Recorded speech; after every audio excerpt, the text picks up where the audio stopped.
Ipinaliwanag ng isang dating press secretary ang epekto sa publiko nang hindi agad pagsagot ng gobyerno sa mga isyu na may kaugnayan sa pang-araw-araw na buhay ng mga Pilipino. Si MJ Mondihar sa report. Viral ngayon ang isang Facebook post na nagsasabing papatawan ng 20% na buwis ang mga savings sa bangko. Kumahan ito ang mahigit 50,000 comments at halos 260,000 shares. Target na maraming batiko si Finance Secretary Ralph Recto. Pero nilinaw ng Department of Finance na ang 20% na buwis ay sa kinikitang interes lamang, hindi sa buong halaga ng deposito. Halimbawa, kung may deposito kang 100,000 pesos sa bangko na may 2% interest rate, kikita ka ng 2,000 pesos sa loob ng isang taon. Ibabawas dito ang 20% na buwis o 400 pesos.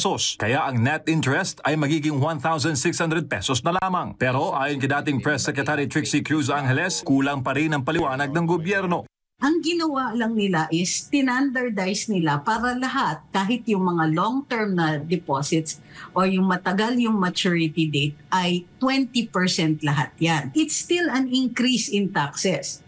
Pero ang tinatarget nila yung mga long-term maturity rates. Dahil huli na ang paliwanag, lumaganap na ang takot at kalituhan sa publiko. So yun, uli, ang laki nga ng damage, iniisip ng mga tao na hindi tuloy nagkakaroon ng incentive na mag-save ang mga tao and makakaapekto ito sa investments in the future. Dagdag pa ni Cruz Angeles, itong epekto kung hindi maagap ang gobyerno sa pagbibigay linaw sa mga usaping direktang tumatama sa mga Pilipino, lalo na kung ang tinamaan ay savings, ipon na pinagpaguran ng marami sa mahabang panahon. Git ang dating opisyal na ito ang nangyayari kung may information gap sa pamahalaan. Kapag walang malinaw na tugon mula sa mga opisyal, sa social media na lang kumukuha ng impormasyon ang publiko. Pati yung mga local investments, yung yung borrowing sa mga bangko, yung availability ng mga pondo para mahiram sa bangko at magamit sa negosyo ay maaapektuhan din.